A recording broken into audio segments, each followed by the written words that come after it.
In a quiet town at the edge of the mountains, there lived a young artist named Mira. Her paintings were beautiful, but her heart was not at peace. No matter how many colors she used, something inside her always felt empty, as if she was painting life without truly living it. Every morning, she would sit by her window, staring at the blank canvas before her. Her brush would hover, then fall back down. Her mind whispered, "You're not good enough." These words echoed louder than any sound around her. One day, after another failed attempt to finish a painting, Mira decided to walk outside. The air was cold and clean. A narrow path led from her home toward a small temple hidden among trees. She had passed it many times but never stepped inside. Today, something drew her there, a quiet pull, like a whisper from her soul. Inside the temple sat an old woman, a monk wrapped in gray robes, her eyes calm like still water. Mira bowed slightly. "I feel lost," she said softly. "I can't seem to find meaning anymore." The monk smiled gently and asked, "Why do you paint?" Mira hesitated. "Because I love it, I think. But lately, I paint to prove I can. To prove I'm worthy." The monk nodded slowly. "When you paint for the world's eyes, you lose your own. When you create to be seen, you forget to see yourself."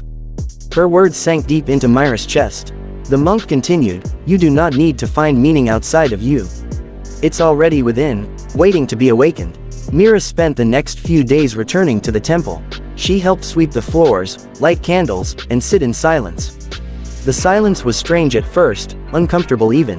Her thoughts screamed louder than ever. But the monk told her, "Let them come. Let them pass. The storm in the sky always clears when you stop chasing the clouds." One evening, as the sun dipped behind the trees, the monk placed a small bowl of water before Mira. "Look inside," she said. Mira looked, but the water rippled. She could see nothing clearly.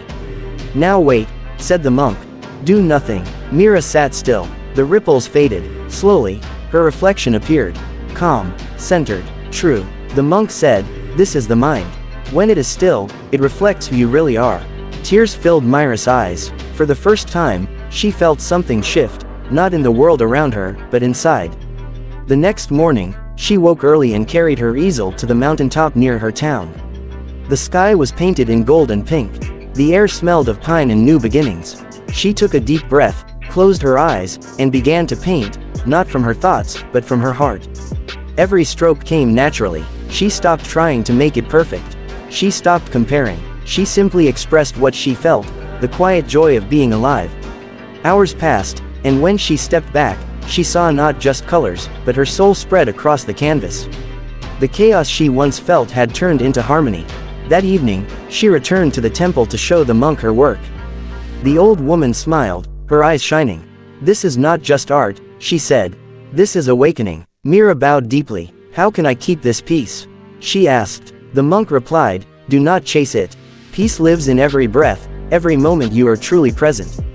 Awaken each day as if it were the first, and you will never lose yourself again." Days turned into weeks. Mira's paintings began to change, not because they were prettier, but because they were alive. People who saw them felt something, a strange calm, a connection. But Mira no longer painted for others. She painted because she was free. Her fame slowly grew, but inside, she remained still, grounded, thankful. Whenever she felt the old storm return, she would sit quietly, breathe, and remember the bowl of water. The mind, she had learned, was her greatest canvas. And when that canvas was clear, life itself became art. Years later, she returned to the same temple, only to find the old monk gone. In her place was a single candle, burning steadily beside a note. It read, "When the heart awakens, the teacher is within you." Mira smiled. She closed her eyes, took a slow breath, and whispered, "I understand now. The peace I sought was never far. It was always inside me, waiting to awaken." As she walked back down the path toward her village, sunlight broke through the clouds, lighting her way. Her heart was light, her steps calm, her spirit alive. And in that quiet moment, Mira realized that true transformation doesn't come from changing the world, it comes from awakening within.